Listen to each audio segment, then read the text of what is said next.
मुझे अफसोस और तकलीफ भी होती है कहते हुए, हमारे साथ ही हिंदुस्तान आज़ाद हुआ था।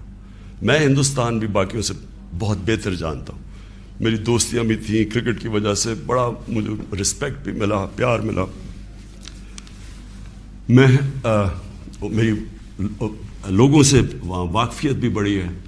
मुझे बड़ा अफसोस है कि ये सिर्फ एक आरएसएस की आइडियोलॉजी की वजह से और ये जो कश्मीर में उन्होंने किया है उसकी वजह से हमारे ताल्लुकात नहीं हैं। लेकिन मैं आपको ये कह दूं कि वो एक बड़े खुददार कौम है। कभी किसी की जुर्रत नहीं है कि वहाँ इस तरह की बात करें।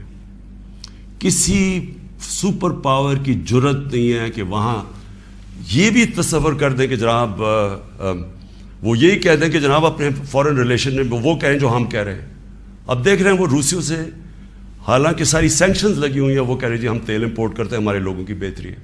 नाज़रीन, मेरे कप्तान ने शायद एक दफ़ा फिर से अपना आखिरी खिताब किया है। तीसरी दफ़ा अब ये दोबारा बहाल हो चुके हैं, तो वापस आए हैं।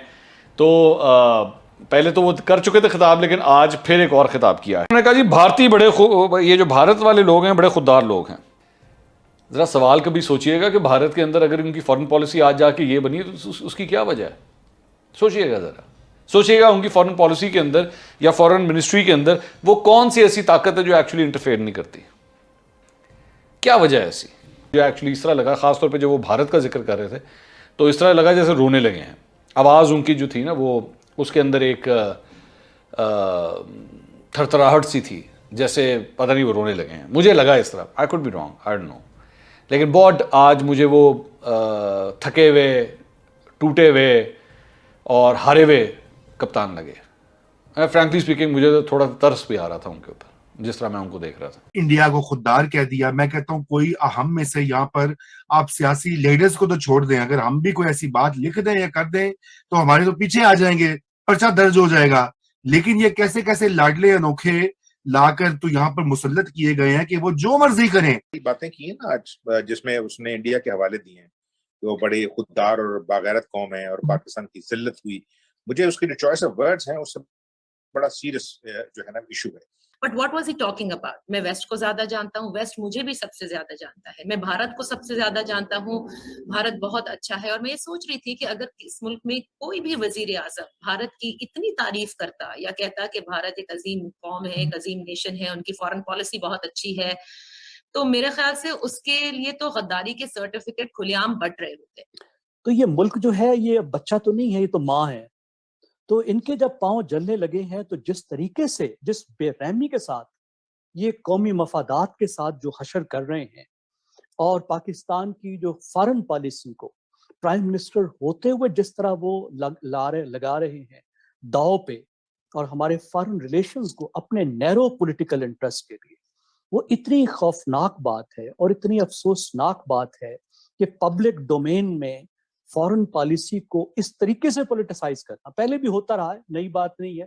भारत पे कर लेते हैं और बात है, कश्मीर पे कर लेते हैं और बात है, अपोजिशन वाले अमेरिका पे कर लेते हैं और बात पे, लेकिन एक सिटिंग प्राइम मिनिस्टर का इस तरीके से करना और लोगों को गुमराह करना, और यानी आजाद फॉरेन पॉलिसी की वो बात करते हैं। देखिए, फॉरेन पॉलिसी आजाद गुलाम नहीं होती, फॉरेन पॉलिसी का मतलब नेशनल इंटरेस्ट होता है कि आप कितनी ज्यादा अपने कौमी मफादात की जो है वो निगहबानी कर सकते हैं। और आज के दौर में आपका कौमी मफाद जो होता है वो ट्रेडिंग इंटरेस्ट होता है कि किससे आप कितना कमा रहे हैं, कितना कमा सकते हैं, सबसे बड़ा इंटरेस्ट यही होता है। इसके अलावा कोई आपको अमेरिका गाजरे नहीं देता, ठीक है जी। आपका ट्रेडिंग इंटरेस्ट है और आपका डिप्लोमेटिक वेट आपके इकोनॉमिक माइट पे डिपेंड करता है। क्या कहा आज अब जाते जाते आपको याद आया कि नहीं यार वो तो बड़े खुददार है और उनके जितने भी सुपर पावर से, रशिया से हो, अमेरिका से हो, दुनिया के बड़े और ममालिक से, इवन चाइना से हो, उसके बावजूद उन्होंने सबको बैलेंस किया हुआ है। लेकिन अगर नहीं कर सक रहे तो वो हम हैं। वाह क्या बात है।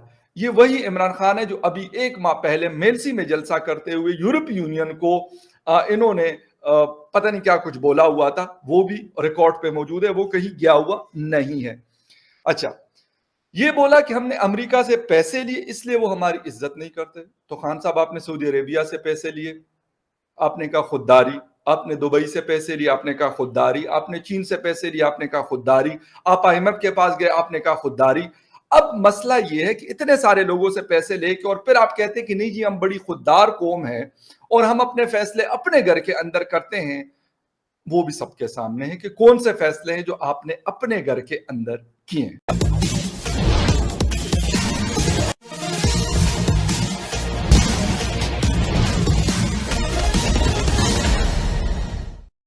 कल पाकिस्तान के प्रधानमंत्री इमरान खान ने अपना विदाई भाषण दिया, क्योंकि परसों के सुप्रीम कोर्ट के फैसले के बाद अब कोई जगह नहीं बचा है कि इमरान खान अपने प्रधानमंत्री की कुर्सी पर काबिज रह सके। लेकिन इस विदाई भाषण में जो सबसे महत्वपूर्ण बात यह थी कि जिस भारत को पाकिस्तान में दुश्मन नंबर 1 समझा जाता है, उस देश के मुखिया प्रधानमंत्री इमरान खान ने स्पष्ट शब्दों में यह कहा कि आज भारतीय एक ऐसी खुददार कौम है कि दुनिया का कोई भी सुपर पावर भारतीयों के सामने आंख से आंख मिलाकर नहीं देख सकता। हालांकि यह बात कहते हुए उनकी आंखें नम हो गई और उनको लगा कि 1947 में भारत और पाकिस्तान दोनों बने क्यों, लेकिन आखिरकार कारण यह है कि भारत आज इतनी ऊंचाई पर पहुंच गया है और पाकिस्तान को कोई पूछता नहीं। लेकिन यह कहने के पहले इमरान खान को यह सोचना चाहिए था कि आखिर क्या कारण है कि भारत नहीं पहुंच पाया। केवल बड़बोलेपन से या डींगे हाँकने से भारत यहाँ नहीं पहुंचा है। भारत ने अपने को आर्थिक और सामरिक रूप से सक्षम कर लिया है, इसलिए आज पूरी दुनिया में भारत की पूछ हो रही है। पाकिस्तान को यह सोचना चाहिए कि अपने यहाँ अगर कोई आर्थिक सुधार नहीं करता है, पैसे के लिए वह किसी के सामने जाकर लेट जाता है। जिस देश की विश्वसनीयता ना हो, दुनिया में जहाँ पर भी अपने ईगो के कारण जहाँ जाना हो वहाँ चला जाए, राष्ट्र हित को तिलांजलि दे दे और फिर अपने विदेश नीति में कोई स्थिरता नहीं हो। जब भी कोई कुछ कहे, कभी इस पाले कभी उस पाले में हो, जो आतंकियों का संरक्षण और समर्थन देता हो, जो आतंकियों के लिए आतंक के राजधानी के रूप में मशहूर जमाना हो, जिसको दुनिया में दूसरे देश अपने पास फटकने नहीं देते हो, क्योंकि वह दूसरों के मामलों में हमेशा फटे में टांग अड़ाते रहता हो, जहाँ की आर्थिक स्थिति के अलावे भी राजनीतिक स्थिति और फिर अस्थिरता हो, जहाँ पर चारों राज्य अलग होने के लिए मांग कर रहे हों और जहां धर्म के नाम पर किसी को भी सर कलम किया जा सकता हो, जो किसी पड़ोसी के साथ अपने संबंध को अच्छा बनाकर नहीं रखता हो, वह देश आखिर कैसे भारत की मुकाबला कर सकता है। पाकिस्तान में इतनी कमजोरियां तो हमने गिनाई, इससे बहुत ज़्यादा और कमजोरी है, लेकिन वे लोग डींगे हाँकने से नहीं चूकते हैं। लेकिन अब यह समय आ गया है कि वे आत्ममंथन करें, अपने गिरबान में झांकें और अपने को सुधार करें। भारत से मुकाबला करने की बात तो छोड़े, ये तो अभी लंबा समय पाकिस्तान को तय करना पड़ेगा, लेकिन पाकिस्तान अपने को सुधार कर सकता है। तो अभी जो स्थिति है, जो कर्ज पर ही पाकिस्तान चल रहा है, कर्ज के दलदल में फंसा हुआ है, कम से कम उससे तो निकल सकता है। लेकिन इमरान खान जो प्रधानमंत्री बने, उनकी बड़ी अति महत्वाकांक्षा थी, लेकिन फंस गए इस्लामोफोबिया में, मुस्लिम देशों के चौधरी बनने में और फिर डींगे हाँकने में, भारत का विरोध करने में। लेकिन जब अब कुर्सी जा रही है तो उनको अब अपने भूल का एहसास होने लगा है। जैसे मरणासन व्यक्ति को अपने पहले के किए गए बातों का याद होने लगता है कि क्या खोया, क्या पाया, क्या गलतियां हुई, उसी तरह अब चूंकि वह भी मरणासन पर है, क्योंकि प्रधानमंत्री की कुर्सी रविवार को चली जाएगी, तब उन्हें अपने किए हुए का अब याद आ रहा है कि क्या क्या गलतियां उन्होंने की। आज भी समय है, पाकिस्तान में जो भी नया नेतृत्व आए वह अपने को देखे, न कि दूसरे पर छीटाकशी और दूसरे के मामले में फटे में टांग अड़ाए। आज के लिए बस इतना ही। जय हिंद। आप अगर हमसे जुड़ा रहना चाहते हैं तो कृपया मेरे चैनल को सब्सक्राइब करें तथा बेल आइकन भी दबा दें, ताकि नई वीडियो की जानकारी तुरंत आप तक पहुंच जाए। धन्यवाद। जय हिंद।